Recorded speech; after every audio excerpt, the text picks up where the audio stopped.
Olá! Hoje a gente vai mergulhar fundo no sistema operacional do nosso cérebro. A ideia é tratar o sono não como um simples descanso, sabe? Mas como um processo super importante que dá para otimizar. É como um software de manutenção que, se a gente programar direitinho, pode reiniciar nossa performance de todo dia. Essa é a grande questão, não é mesmo? Quantas vezes a gente já não dormiu as 8 horas recomendadas só para acordar sentindo que a bateria ainda está, sei lá, em 10%? Isso acontece porque o X da questão não é só a quantidade, mas sim a qualidade do sono. Pensa nisso como se fosse uma falha no sistema, um bug no nosso relógio interno que não deixa o programa rodar como deveria. E para a gente consertar essa falha, a gente precisa primeiro abrir o capô e entender o sistema. E o que a gente descobre é que o nosso cérebro, essa verdadeira máquina noturna, está longe de ficar desligado. Na verdade, é à noite que ele entra num dos seus modos mais ativos e importantes. E aqui está o ponto principal. A neurociência hoje mostra que o cérebro não entra em modo de espera. Muito pelo contrário, ele inicia um programa super sofisticado de manutenção. É como se ele rodasse um antivírus, desfragmentasse o disco e ainda fizesse backup dos arquivos importantes, tudo ao mesmo tempo. E quem é o maestro que rege toda essa orquestra noturna? É o ritmo circadiano. Pensa nele como se fosse o relógio mestre do nosso corpo, um ciclo de mais ou menos 24 horas que regula tudo. E o principal gatilho para acertar esse relógio é a luz. E olha, a lista de tarefas é impressionante. Enquanto a gente dorme, o sistema linfático faz uma verdadeira faxina cerebral, limpando as toxinas que se acumularam durante o dia. Ao mesmo tempo, o cérebro está lá, consolidando o que a gente aprendeu, reparando o corpo e fortalecendo nossas defesas. É uma operação complexa e absolutamente vital.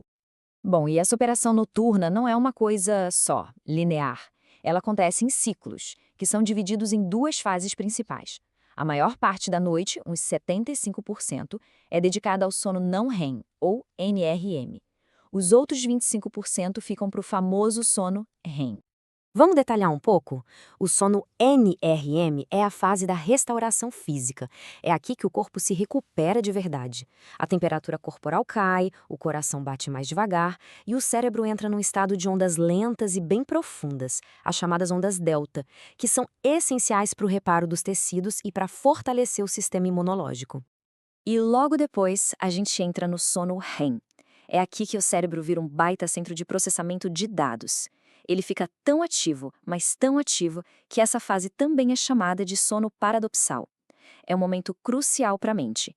Ele processa as informações do dia, consolida as memórias e é onde acontecem aqueles sonhos mais vívidos. Certo, agora que a gente já entendeu a máquina, como é que podemos otimizá-la? Vamos para o nosso primeiro protocolo, que usa o sinal mais poderoso que o cérebro entende para regular o sono: a luz. O mecanismo é basicamente uma batalha química bem simples. A luz azul, principalmente a que vem das telas, funciona como um interruptor de alerta, bloqueando a produção de melatonina, que é o hormônio que avisa que está na hora de dormir. Já a escuridão, por outro lado, dá o sinal verde, pode liberar a melatonina e começar o processo do sono. Então, como a gente aplica isso? Com o protocolo modo escuridão. É bem fácil. Comece a diminuir a exposição à luz uns 90 minutos antes de deitar. Abaixe as luzes da casa e, o mais importante, largue todas as telas nos últimos 30 minutos. Isso manda um sinal bem claro para o cérebro de que é hora de se preparar para o descanso. Vamos para o nosso segundo protocolo, que envolve um fator que muita gente subestima, mas que, olha, é absolutamente crítico para um sono de qualidade: a temperatura. A temperatura ideal para o quarto fica em torno desse número. Mas por que isso é tão importante?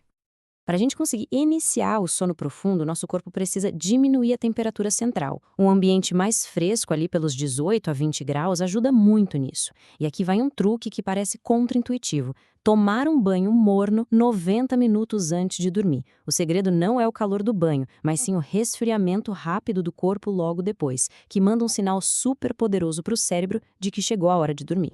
E, finalmente, vamos ao terceiro e último protocolo.